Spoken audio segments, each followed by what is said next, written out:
আসসালামু আলাইকুম, সবাই কেমন আছেন? আমি আলহামদুলিল্লাহ ভালো আছি। সকাল সকাল কাপড় তুলতেছি। কালকে বারান্দায় কাপড়টা ধুয়ে দিছিলাম, শুকায় গেছে আর নেই নাই। রোদ ছিল ভালোই, আজকেও রোদ উঠছে। আমি রুটি বানায় রাখছিলাম, এগুলা ঠান্ডা হয়ে গেছে এখন। সকালবেলা বানাইছিলাম।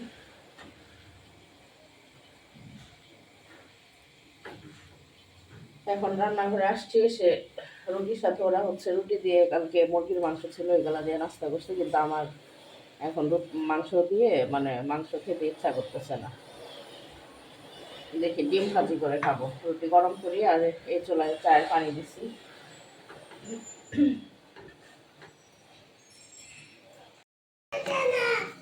রুটি গরম করা শেষ, ডিম ভাজি করবো দেখি।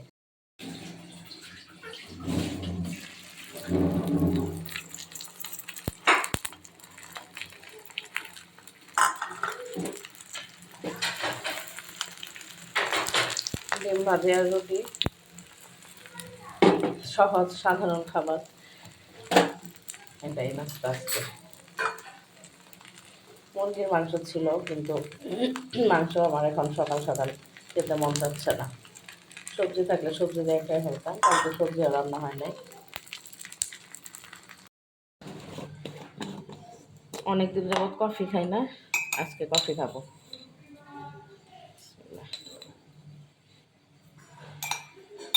এটা মিক্সড করে গরম পানি দিয়ে, তারপরে একটু গরম পানি দিয়ে মিক্সড করব, তারপরে গরম পানি দেব।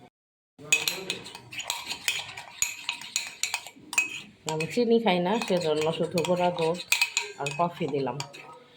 সকাল সকাল আমি চা খাই, কফি খাই, একদম অনেক কড়া করে চিনি ছাড়া খাই। চিনি আমি এমনিও খাই না, সকাল হোক বিকাল হোক যখনই চা খাই। আর খেলাও একদম অল্প একটু, 1 চামচেরও অনেক কম। ওইটা ওই রকম কিছু না যে আমি ডায়েট করতেছি কিংবা কিছু।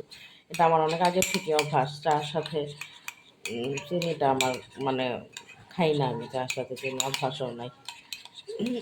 কফি 2 চামচ দিছি, হয় কিনা ওই রকম করা হয় কিনা জানি না, দিয়ে দেখি।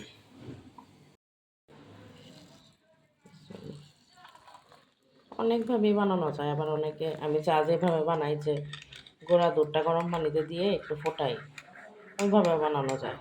এটা আর কি সহজ। ওই আরেকদিন দেখি ওইভাবে বানাবো আমি।